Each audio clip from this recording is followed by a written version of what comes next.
So if we're at the stage level and we want to light our scene, this is the biggest pitfall that I see with a lot of people submitting for Mardini. They'll create a pretty good setup, but then they'll maybe mess it up on the lighting side and they don't really let it shine as much as they could.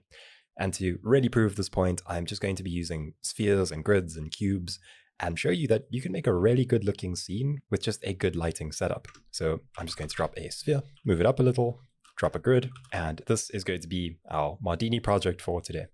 And let's just go ahead and do things like a new Houdini user would. So we drop a camera, and maybe this is already where we end, right? No lights. We just go straight over here, comma, render XPU. That's our render. Now I'm going to show you with just 10 minutes, you can massively improve this. So the first thing that we're going to do is work on the framing for our camera. Before we even touch lighting, let's consider our framing. So you can split up your viewport into thirds, and that's a good way to sort of visualize it. Then we want to align things to wherever those thirds cross. So a vertical and horizontal line. So if we were to put it in that top left corner, it might be something like that. That's going to generally be quite visually interesting. But if you want it centered, you can do that as well. But be sure to add a little bit of foreground as well. So we're not centering it like this, where it's right in the middle of our scene. That can feel a little bit awkward, but we want to give a little bit of foreground, right? So just a bit of foreground like that and have it offset, not directly in the middle. From here, let's think about lighting. So one of the things that I'll pretty much always do for lighting is I'll go into my viewport and you can go to the top right and switch this to 2 views stacked, right? Like this. Then one of them will be for rendering and the other one will be for lighting. So I'm going to go to the bottom and switch this to comma XPU. That's going to be my render at the bottom. And in the top, that's where I'm going to be placing my lights. So I'm going to move around. And the first thing I'm going to do is separate our sphere or our focal point from the background. The way that we do this is either by lighting the object in focus, but there's other interesting ways too. Like we can actually light the background. So if we light the background like this, you'll see that that also gives us that separation that we're looking for. So let's just adjust this area light. And then to sort of soften these shadows and things, we can increase the height and width and then slightly decrease the exposure. So increasing the height and width gives you slightly softer shadows and it just generally looks a little bit better.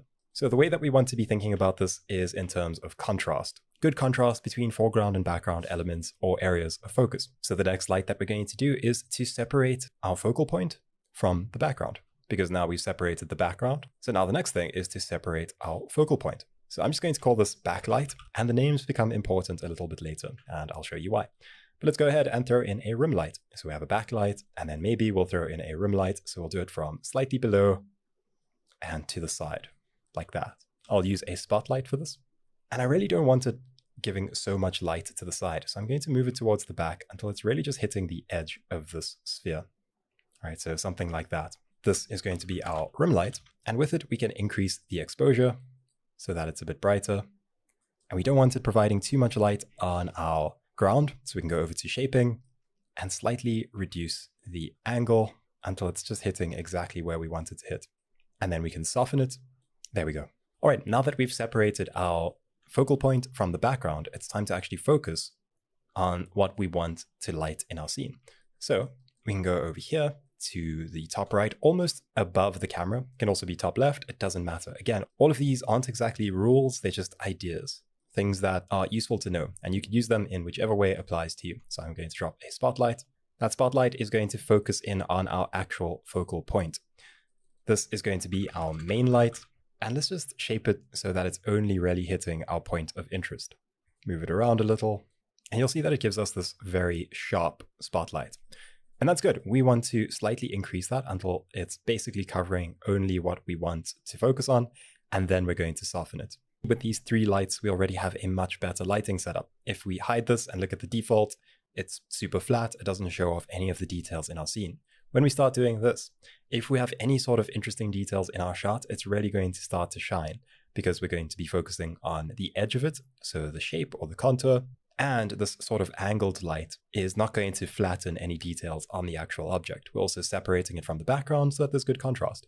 Now, let's say that we want to remove some of these really harsh shadows on the foreground. This is where we're going to use a full light. So we can place it in front, almost in line with our camera, like this. So we place a light over here, and we can call this full light.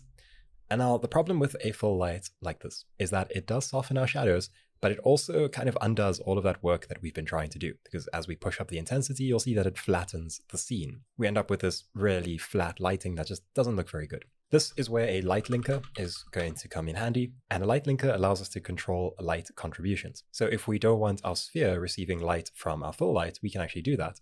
We go ahead and we drag our sphere into the rules section, and then we take our full light and we drag it over into the exclusions.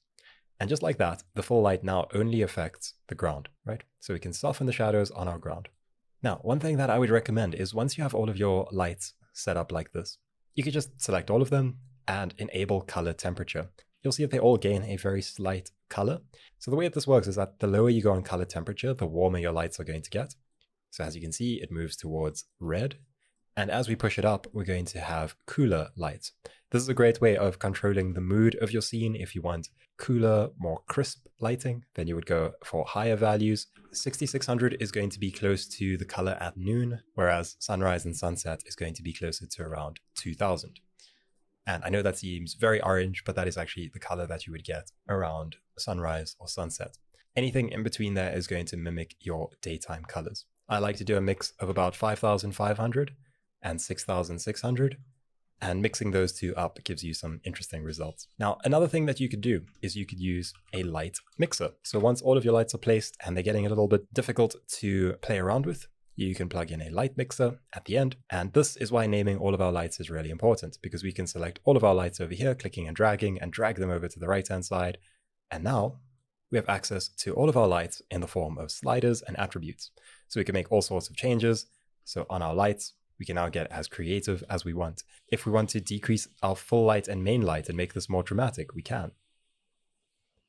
If we want to get creative with mixing colors, we could do that. If we mix colors on opposite ends of the color wheel, we end up with some interesting results. So something like turquoise and orange. You could also do things like mixing a quarter of a color wheel. So put all of them into this one quarter over here. And that gives you a very particular mood. And then of course, maybe that's very intense, but they don't all have to be lights with colors. So our main light can just be white, and so can our full light. If you want to set anything back to default, go over to your attributes, just right click wherever you see a small red dot. That means that that value's been changed, and revert to defaults like that. Now, of course, if you don't have time for a setup like this, then we can do something much simpler. We can just use a dome light. So that is going to be a dome light over here. And then we can choose an HDRI. If you want to download HDRIs, go over to Polyhaven or HDRI Haven and download them there. They're free to use. Alternatively, Houdini does come with 3 of them pre-packed. So you can see Kiara 5 noon. If we accept, it just adds this very general lighting to our scene. You can see that there are other options like this garage, which is top down, or Lenong, which is a very diffused lighting. I have my own, so I'm going to go and choose one of those. As you can see, some of them come with some interesting color temperatures. This one has that warmish sort of sunset color. And if you want to change the direction of the light source, you can rotate it. So under transform, rotate around the y-axis. This is basically just rotating the world around your object. A thing that I like to do with a dome light is find where one of the light sources is coming from and then accentuate it with a spotlight. So we can add a spotlight over here, and the spotlight we can call our main light. And what we're going to do with it is just match the color temperature of our dome light. So I'm going to reduce the intensity of our dome light slightly, increase the intensity on our spotlight, I'm going to narrow it in and soften it, and then give it the same color over here. So reducing it so it's warmer, making it slightly pink, something like that. So that's a great way to just enhance the lighting that we're already getting from an HDRI. If you are completely strapped for time, go ahead and use a Karma Physical Sky. So Karma Physical Sky right here. So this does a bunch of things. You can see that it also renders light geometry, so it even gives us a background.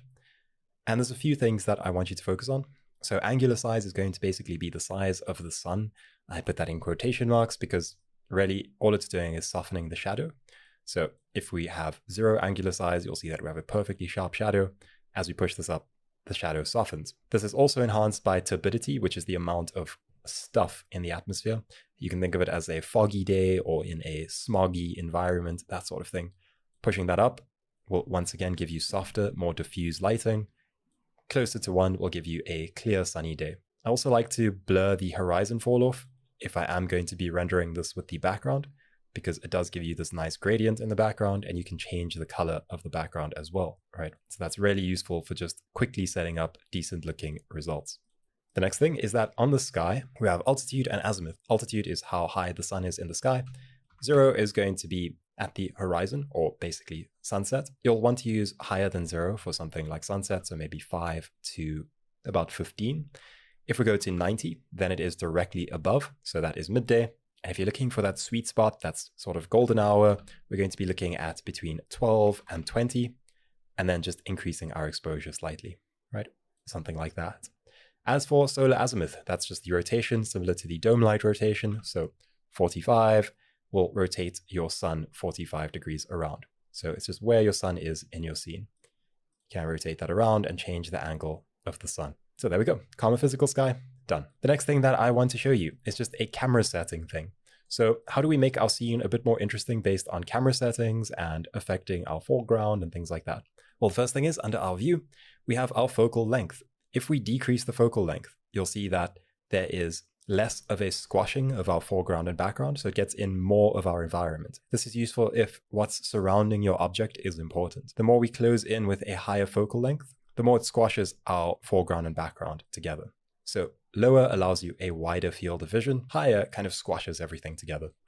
So that's the one thing. Under sampling, we can add f-stop. And f-stop, anything higher than 0 is going to give you some depth of field. The closer you come to 0, the more depth of field blur you're going to be having. So super, super low gives you a lot of blurring. As you push this up, you get less blurring. Now, I find that a value between, say, 1.4 and 3.2 is good. So I'm going to do maybe 2.2 for this. And then to set where you are actually focusing, so where your focus is, you Shift and F, and then you can click on an object holding Shift. Shift and F again shows you the focal plane, right? So that's where our focus is. Now, that might not be obvious, so we could do a really cool trick, which is just dirtying up the foreground. Dirtying up the foreground is the next tip. So when we dirty up the foreground, all we're doing is adding some interest to our scene to make our environment feel a bit more rich. So we bring things all the way up into the foreground, and we don't want them to be distracting. So all we're doing is just moving them around until they're just about in our foreground, but not really taking away from our focal point. So we can add a few more cubes and just kind of move them around so that they're in our foreground. Right, so as you can see, adding these few things to our foreground adds a little bit of interest to our scene. Right, and we don't want them distracting once again. So it's all about finding that balance. But they help to frame your shot and make everything feel a bit more rich. So those are just a few ideas on how to improve your scene. The next thing that I want to show you is the latest introduction to Houdini, which is the cop network and slap comping. So in our stage level, if we create a cop network and dive inside, we can create a slap comp block. Slap comp block, just like this. And what it'll do is it'll fetch whatever we rendered in our viewport and bring it into our cop network. If you go to the composite view, you can make adjustments here. And let's just add some very general post-processing, things that are pretty safe. So something like a slight glow, let's visualize that. Decrease the brightness a bit, that looks good. And then something like chromatic aberration. And don't go overboard with this, but just a little bit is really nice. So that's a bit intense. Reduce that amount until it's barely noticeable. Right. So now we get that really nice looking color shift towards the edges of our image, and it just adds a little something. We can also do some denoising if we want. So denoise TVD, reduce the iterations and the speed. So if we don't have a lot of time to be rendering, we can just denoise like that. Another useful thing to do is to just add a background. So you can use a background image, or you could just use a constant or a ramp. So a ramp is a great way to add a background. We're just going to set it to something like concentric.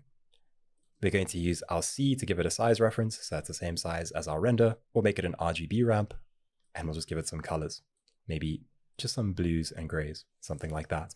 And all we have to do is use an over operation, taking our ramp as the background and our render as the foreground. And now we have a background for our render. Of course, you could use an image, you could use whatever you want, but this is just a quick and easy way to add a background to your renders. Go up a level, and if you want to see your slap comp in your viewport, it's super simple.